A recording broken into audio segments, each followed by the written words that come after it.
Yes, Muhammad കുട്ടി sleeping അല്ല speaking. Liver, heart, ചെറുകുടൽ, വൻകുടൽ എല്ലാം മിതമായ വിലയ്ക്ക് കിട്ടുന്ന സ്ഥാപനമാണ് സേവകൻ അസോസിയേറ്റ്. നിങ്ങൾക്ക് എന്തുവാ വേണ്ടത്? എന്തുവാ? പ്ലീഹയോ? അതെന്തുവാ? ഇടോ, അതൊക്കെ ഈ സാധാരണ മനുഷ്യർക്കുള്ള സാധനമാണോ? എന്തോ ഓടിന്ന് പ്ലീഹ പോലും പ്ലീഹ. നമസ്കാരം സാർ. എന്തുവാ നിങ്ങളുടെ പ്രശ്നം? ഓ, ഹലോ, ഹാർട്ടോ. അതെ, നിങ്ങളെ നാളെ വൈകിട്ട് വിളിക്കേ. ശരി. എന്താ നിങ്ങളുടെ പ്രശ്നം? അതായത് ഹലോ, ഭയങ്കര ബിസിയുള്ള ആളാണ്. ലിവറോ ആടിൻ്റെയോ? എടോ, ഇത് ഇറച്ചിക്കടയല്ല, മനുഷ്യന്മാരുടേതേ എടുക്കത്തുള്ളൂ. ഇനി കാര്യം പറ, കൊടുക്കാനാന്നോ എടുക്കാനാന്നോ? കൊടുക്കാനാ.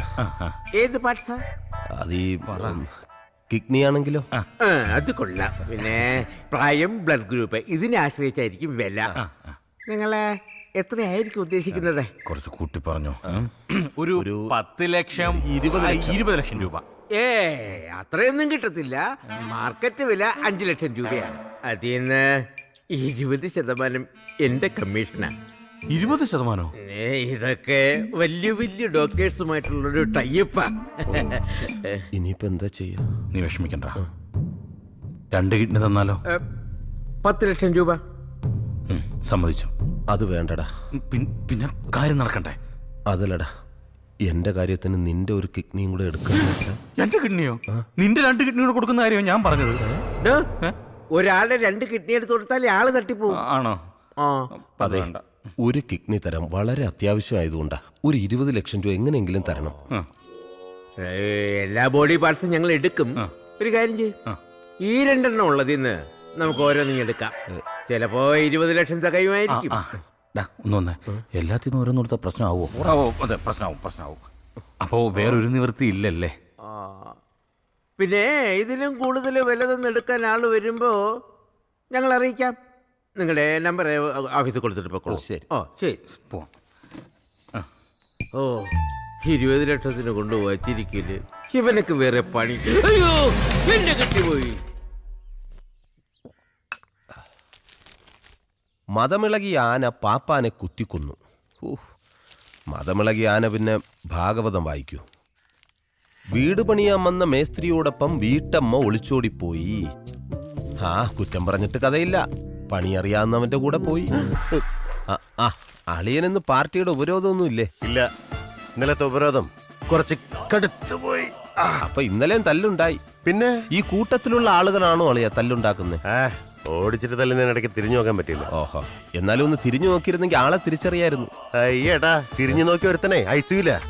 തിരിഞ്ഞു നോക്കണോ? അത്ര സാധാരണക്കാരായ ജനങ്ങൾക്ക് അവരെ ബുദ്ധിമുട്ടിക്കുന്ന സമരങ്ങളോടുള്ള വെറുപ്പ് ഇപ്പൊ കൂടി വരിക. സ്ത്രീകൾ വരെ പ്രതികരിച്ചു തുടങ്ങി.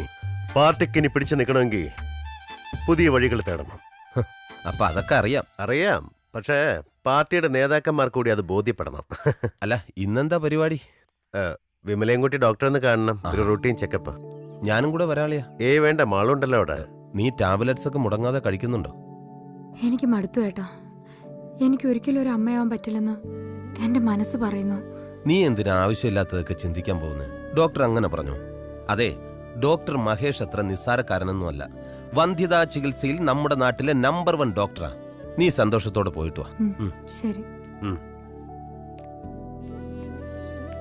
മുജ്ജന്മ ശാപമാവും എന്റെ മോൾക്ക് ഇങ്ങനെ ഒരവസ്ഥ വരാൻ. എന്താ അമ്മ ഇത്? ഒന്ന് പുറത്തു പോകാൻ പോലും മടിയാ അവൾക്ക്. ആൾക്കാർ ഓരോന്ന് കുത്തി കുത്തി ചോദിക്കുന്നത് കേട്ടിട്ട്. എന്നാ പിന്നെ ഒരു കുഞ്ഞിനെ ദത്തെടുക്കാൻ പറയ്. അളിയനും താല്പര്യം ഉണ്ടാവും. സ്വന്തം വയറ്റി പിറക്കാത്ത കുഞ്ഞിന് അമ്മയോട് സ്നേഹം ഉണ്ടാവില്ലെന്ന അവളുടെ വാദം. അമ്മ സമാധാനപ്പെടും. നമ്മൾ അറിഞ്ഞുകൊണ്ട് ആർക്കും ഒരു ദ്രോഹം ചെയ്തിട്ടില്ലല്ലോ. അതുകൊണ്ട് ദൈവം നമ്മളെ കൈവിടില്ല.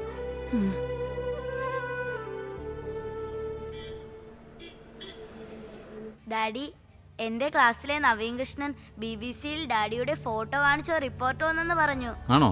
മോള് കണ്ടില്ലേ? ഇല്ല, 24 അവേഴ്സും പഠിച്ചോളണമെന്നാണ് മമ്മിയുടെ ഓർഡർ. മോള് നന്നായിട്ട് പഠിക്കുന്നുണ്ടോ? എല്ലാത്തിനും എനിക്ക് A+. ഇന്റർ സ്കൂൾ ഇലോക്കേഷൻ കോമ്പറ്റീഷനും എനിക്കാ ഫസ്റ്റ്. ആണോ? Very good, congrats. ഡാഡി ഡാഡിയും മമ്മിയും ഇനി ഒരിക്കലും ഒരുമിക്കില്ലേ? എന്താ നിങ്ങൾക്കിടയിലെ പ്രശ്നം? അത്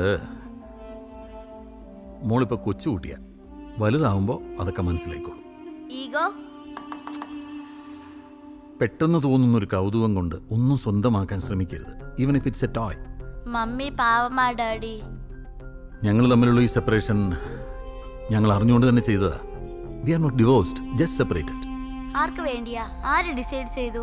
മോളുടെ മമ്മി. എന്നെ കാണാതിരുന്നാൽ, എൻ്റെ ശബ്ദം കേൾക്കാതിരുന്നാൽ അവൾക്ക് സമാധാനം കിട്ടുമെന്ന് പറഞ്ഞപ്പോൾ മോൾ അതൊന്നും ആലോചിക്കണ്ട. ഡോൺ വറി, നന്നായിട്ട് പഠിക്കണം. എന്ത് ആവശ്യമുണ്ടെങ്കിലും ഡാഡിയോട് ചോദിക്കണം കേട്ടോ. ആ, ഡാഡി മോളെ കൊണ്ടുപോയി ഡ്രോപ്പ് ചെയ്യാം. പെട്ടെന്ന് കഴിക്കുക. ഇനിയും വൈകിയ മമ്മി വഴക്ക് പറയും. കഴിച്ചോ. ചേട്ടൻ ധൈര്യമായിട്ടിരിക്കും ചേട്ടാ, എന്ത് സംഭവിച്ചാലും ഞാൻ നോക്കിക്കോളാം. ഹാ, ധൈര്യമായിട്ടിരിക്കാൻ പറഞ്ഞില്ലേ, പിന്നെ ഇതിനെ ടെൻഷൻ അടിക്കുന്നത്? എന്താടാ കുറെ നേരം ആയില്ലേ? ഓ, ഒന്നും പറയണ്ട. എന്റെ പാവൻ ചേട്ടൻ കുഞ്ഞൊരു വീട് പണിത്, അത് പഞ്ചായത്തിൽ അറിയിച്ചില്ലെന്ന് പറഞ്ഞ് വലിയ പ്രശ്നമായടാ. നിങ്ങളുടെ പഞ്ചായത്താണോ? അതെ. അപ്പൊ പിന്നെ അറിയിക്കണ്ടേ? എന്തിന്? പുതിയ പഞ്ചായത്ത് ഓഫീസ് പണിതപ്പോ എന്റെ വീട്ടിൽ അറിയിച്ചോ? ഇല്ലല്ലോ. പിന്നെന്തിനാ നമ്മൾ അവരെ അറിയിക്കുന്നത്? ഒരു പാല് വിട്ട് അങ്ങോട്ടും ഇങ്ങോട്ടും വേണം, അത് പഞ്ചായത്തായാലും മുനിസിപ്പാലിറ്റി ആയാലും. എടാ, ഈ പഞ്ചായത്ത് ഓഫീസിനെ അറിയിക്കണം. നീ പഞ്ചായത്തിന്റെ ഭാഗത്താണോ എന്റെ ഭാഗത്താണോ? ശ്ശോ. അതെ, ആ. സുധി സാറിന് അന്വേഷിച്ച ഒരാൾ പുറത്തു വന്നിരിക്കും. ആരാ? വേറെ ആര്? നീ പൈസ മേടിച്ചിട്ടുള്ള ആരെങ്കിലും ആയിരിക്കും. വെളുപ്പിനെ മരിച്ചു പോയെന്ന് പറഞ്ഞേക്കും. അയ്യോ അതല്ല, ഇത് കാശ് ഇങ്ങോട്ട് തരാൻ വന്നാ പറഞ്ഞേ.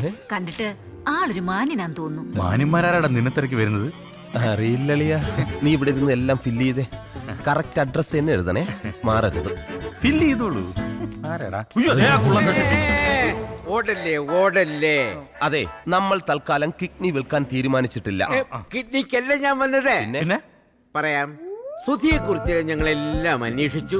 കഷ്ടം അല്ലയോ? അതെ. ആ, വീടും പറമ്പും ഒക്കെ നഷ്ടപ്പെടുക എന്ന് പറഞ്ഞാ അത് അതിലും വലിയ കഷ്ടമുള്ള കാര്യമാ അല്ലയോ? പിന്നെ ആ, പെട്ടെന്ന് എടുപിടി 20 ലക്ഷം രൂപ ഉണ്ടാക്കുക എന്ന് പറഞ്ഞാ അത് അതിലും വലിയ കഷ്ടമുള്ള കാര്യമല്ലയോ? അല്ലയോ? അതെ, അതെ. ആ, പക്ഷേ സുധി, നീ വിചാരിച്ചാൽ 10 മാസം കൊണ്ട് 20 ലക്ഷം രൂപ ഉണ്ടാക്കാം. 10 മാസം കൊണ്ടോ? അതെങ്ങനെ? അതൊക്കെ ഉണ്ട്. പക്ഷേ ഈ 10 മാസവും പറയുന്നതനുസരിച്ച് നിൽക്കണം ഇല്ലയോ? അതെ. ആ, മമ്മൂട്ടിക്കാ, നിങ്ങൾ കാര്യം എന്താണെന്ന് വെച്ചാൽ തെളിച്ച് പറ. ഇടാ, ഒന്നുമില്ല. ഒരു ഗർഭം ചുമക്കണം. ഇറങ്ങി പോടോ വെളി. ഈ മുതുക്ക പ്രായത്തിൽ താൻ ചെന്ന് ആർക്കോ ഗർഭം ഉണ്ടാക്കിയിട്ട് അത് നമ്മൾ ചുമക്കണോ? എടാ, എനിക്കതിനുള്ള ആംബിയർ ഇല്ലെന്ന് നിനക്ക് അറിഞ്ഞൂടെ? ഇതല്ല. പിന്നെ ഒരാളെ ഗർഭമാക്കണം. നിങ്ങൾക്കപ്പൊ അതിന്റെ പണിയുണ്ടല്ലേ? പെണ്ണിനെ കൊണ്ടുവന്നിട്ടുണ്ടോ? ശ്ശോ, ഇതൊന്നുമല്ല ഞാൻ പറയാൻ ഉദ്ദേശിച്ചത്. ശ്ശോ, എന്തുവാ ഇത്? എന്തുവാണത്? വട്ട് ഡോക്ടറുടെ കാര്യം. ആ, ഒരു വട്ടു ഡോക്ടർ വന്ന് പെട്ടിട്ടുണ്ട്. അയാൾക്ക് ഗർഭിണിയാക്കാൻ ഒരു പുരുഷന് വേണമെന്ന്. എന്തോ തട്ടിപ്പ് കേസാ. എന്തായാലും എന്താ, 1 മാസം 2 ലക്ഷം രൂപ വച്ച് 10 മാസം കൊണ്ട് 20 ലക്ഷം രൂപ നിനക്ക് കിട്ടും. അതിന്റെ കമ്മീഷൻ എനിക്കും കിട്ടും. എന്തോ പറയുന്നു? 1 മിനിറ്റ്. ഇയാളെ പറഞ്ഞുവിട്. അതെന്താ? ഇയാൾക്ക് മുഴുത്ത ഭ്രാന്താടാ. അല്ലടാ, അയാള് പറയുന്നതിൽ എന്തെങ്കിലും ഒരു നിനക്കും ഭ്രാന്തായാടേ. ഭ്രാന്തോ?